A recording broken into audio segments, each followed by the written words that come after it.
19 வருடங்களுக்கு முன் நாட்டில் இடம்பெற்ற வன்முறைகளினால் இன்றும் கண்ணீர் வடிக்கும் உறவுகளையே நீங்கள் இப்போது பார்த்தீர்கள். இன்று இவற்றிற்கு முற்றுப்புள்ளி வைக்கப்பட்டு விட்டதா என்றால் இல்லை என்றே கூற வேண்டும். அடுத்ததாக கடத்தல்களினால் பாதிக்கப்பட்டு வருகின்ற யாழ்குடா மக்களை நாம் சந்திக்கப் போகின்றோம். ஜீவிதா குமாரசூரியர் 23 வயது நிரம்பிய இரு பிள்ளைகளின் தாய். எனினும் குமாரசூரியர் என்ற தனது கணவரின் பெயரினை இன்று ஜீவிதாவுக்கு தனது பெயருடன் இணைத்து கூற மாத்திரமே முடிகின்றது. ஏனெனில் இவரது கணவரான குமாரசூரியர் கடத்தப்பட்டு இன்று 1 வருடத்திற்கும் மேலாகின்றது. யாழ்ப்பாணம் சுன்னாகத்தின் கந்தரோடை நலன்புரி நிலையத்தில் வாழ்கின்ற ஜீவிதாவை நாம் சந்தித்தோம். தனக்கு நேர்ந்த சம்பவம் குறித்து ஜீவிதா இவ்வாறு கூறுகின்றார். ஞாயிற்றுக்கிழமை 13ஆம் தேதி அப்போ நாங்கள் படுத்திருந்தோம். நாங்கள் மண்ணெண்ணெய்கள் எல்லாம் தட்டுப்பாடு. அப்போ நைட்டில் எங்களுக்கு கரண்டும் தாரதில்லை, ஒரே இருட்டாக கிடந்தது. அப்போ இருட்டுக்கு தான் படுத்திருந்தோம். நாங்கள் 4 பேர் வந்து சூரியன்று கூப்பிட்டது. கையில் ஆயுதமெல்லாம் வச்சுருந்தது. எங்கள் வீட்டு பிராந்த கதவை முடாச்சு, மற்ற பெரிய ரூம் கதவை முடாச்சு. நாங்கள் சின்ன ரூமில் இருந்தோம் நாங்கள். அப்போ அந்த ரூம் கதவை முடைச்ச வந்து உடைக்க அப்போ இவர் சொன்னார், தன்னில் ஒரு குற்றம் இல்லை, ஒருத்தரோடையும் தொடர்பில்லை, என்ன விடுங்கொண்டு சொல்ல இவரை அடித்து போட்டு. அப்போ அந்த 2வது குழந்தையாக இருந்தது, 8 மாத குழந்தை. அவருக்கும் சூவால் உதஞ்சி இழுத்தி போட்டு அப்போ இவரை இழுத்து கொண்டு போனார். இச்சம்பவத்தினை தொடர்ந்து கணவனை தேடி தருமாறு பல அமைப்புகளிடமும் ஜீவிதா முறைப்பாடுகளை மேற்கொண்ட போதும் அவை பயனற்று போனது மாத்திரமல்லாது, ஜீவிதா தனது பிள்ளைகளுடன் தனிப்பட்ட ரீதியிலும் சமூக ரீதியிலும் நெருக்கடி மிக்க ஒரு வாழ்க்கையை சந்திக்க நேரிட்டார். சமூக மக்களோட தாக்கம் தாங்க இல்லாமல் இருக்கு. கதையை கேட்டு சிலர்கள் இனி வரமாட்டாருன்னு ஒரு வேதனைக்குரிய கதைகளை கதைக்கிறேன். எப்போ இருந்துட்டு ஒரு நல்லதல் வந்தால் அதுகளோட கதைக்கிற நல்லதல் சொல்லுங்கள் வருவாருண்டு. ஆனால் கூடுதல் 5 உள்ள வேலை எல்லாரும் வேதனைக்குரிய கதைகளை தான் கதைச்சி கொண்டு தேப்பண்ட சரத்தில் தான் படுக்கிறவ பிடிச்சி கொண்டு போனான். அவள் படுக்கிற நேரம் அவள் கதைக்கிற கதை சில நேரம் இந்த ஒரு தாங்கில கவலையாக வரும். தேப்பன் மூத்தவர் மற்ற தாப்பன் இப்போ வருவார் அம்மாண்டு கேட்குற நேரம் ஒரு வேதனைக்குரிய கதையாக இருக்கு. இன்றைக்கு வருவார், நாளைக்கு வருவார், ஒரு எதிர்பார்ப்போட வாழ்ந்து கொண்டிருக்கிறார். ஜீவிதாவின் கதையானது கடத்தல்கள் அதிகளவு இடம்பெறுகின்ற பகுதியாக மாறியுள்ள யாழ்ப்பாணத்தில் ஒரு உதாரணம் மாத்திரமே. இவரை போன்றே இன்னும் பல பெண்களும் இளையவர்களும் கடத்தல்கள் குறித்த அச்சத்துடனே இன்று யாழில் வாழ்கின்றனர்.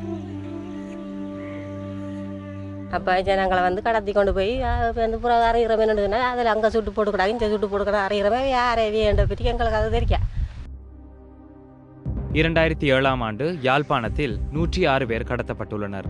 இதில் 8 பேரின் உடல்கள் கண்டெடுக்கப்பட்டுள்ளன. மேலும் 87 பேர் காணாமல் போயுள்ளனர். இதே ஆண்டு பல்வேறு காரணங்களுக்காக 209 பேர் கொலை செய்யப்பட்டுள்ளனர். 2008ஆம் ஆண்டு ஜனவரி முதல் ஆகஸ்ட் மாதம் வரை 24 பேர் கடத்தப்பட்டுள்ளனர்.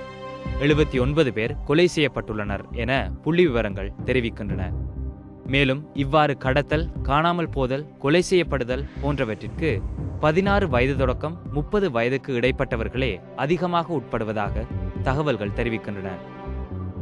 எனினும் யாழ்ப்பாணத்தில் கடத்தல்களை கட்டுப்படுத்துவதற்கு இன்று கிராமங்கள் தோறும் மக்கள் பாதுகாப்பு குழுக்கள் ஏற்படுத்தப்பட்டுள்ளன. இவர்கள் பாதுகாப்பு தரப்புடன் இணைந்து செயற்பட்டு வருகின்றமை குறிப்பிடத்தக்கதாகும். குழுமேரம் அன்றைக்கு வந்து உருளகாமி குழுக்காரரை போட்டுக்கிடாக்கு இந்த சந்தில் மற்ற அந்த பாசாலையில் நின்று 6 கல்லர் பெரியன தங்களுக்கு அறிவிக்க சொல்லி அப்போ திருப்பி கேட்டோன்னா வெள்ளவேன் வந்தால் என்ன செய்கிறேன்னா வெள்ளவேன் வந்தாலும் மறைச்சி போட்டு நீங்கள் எங்களுக்கு அறிவிக்க வேணும் அண்டு சொல்லிச்சுனேன். அதுக்குள்ள வேணுங்களுக்கு அந்த குழுமான்னு சொல்லி இப்போ அங்கே எடுத்துருக்கணும். அந்த அங்கே எடுத்து ஆம்பளைகளை ராவுக்கு 9 மணிக்கு பிறகு இப்படி காவல் களவுகள் போகிற இதுகளுக்காண்டி அவையே போட்டிருக்கணும் எங்கள் இடத்துல. இத்தகைய பாதுகாப்பு நடவடிக்கைகள் மக்களிடையே நிலவுகின்ற அச்சத்தை நீக்கவும் கடத்தல்களை கட்டுப்படுத்தவும் நிச்சயம் துணை புரியும். எனினும் இப்பிரச்சனைக்கு நிரந்தர தீர்வான சமாதான சூழலை பெற்றுத்தருமாறு ஜீவிதா போன்றவர்கள் கோரி நிற்கின்றனர். யாழ்ப்பாணம் ஒரு அமைதி கிடைக்க வேணும். மற்ற இந்த வன்முறைகள் எல்லாம் ஒழிஞ்சு ஒரு சமாதானம் கிடைக்கணும். கடத்தப்பட்ட காணாமல் எத்தனையோ இளைஞர்கள், மற்ற கணவனை இழந்த பெண்கள், காணாமல் போய் பறி கொடுத்து தவிக்கிற பிள்ளைகளுக்கு ஒரு ஆறுதல் கிடைக்க வேணும். அவையில் ஏதோ ஒரு வழியில் மீட்டு தரக்கூடிய வசதிகள் அவையில் நடவடிக்கைகள் எடுக்க வேணும்.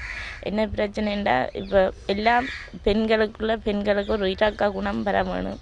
மற்ற தமிழ் மக்களாக இருந்தாலும் மக்களோட துன்பத்தை வெளியேற்று எங்களுக்கு காணாமல் போனாக்களோட தகவலை தந்தாலே தான் எங்களுக்கு ஒரு பெரிய இதாக இருக்கும், சந்தோஷமாக இருக்கும்.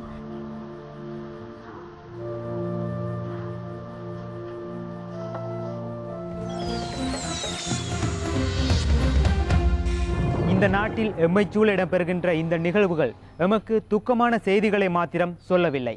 இந்த நெருக்கடியான நிலைக்கு தீர்வும் மக்களுக்கு விமோசனமும் வெகு விரைவில் கிடைக்க வேண்டும் என்பதே உணர்த்துகின்றது.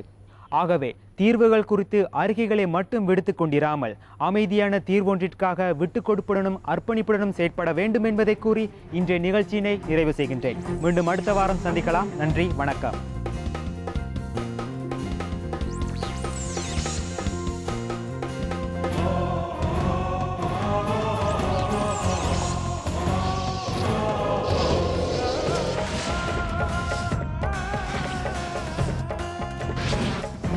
Thank you.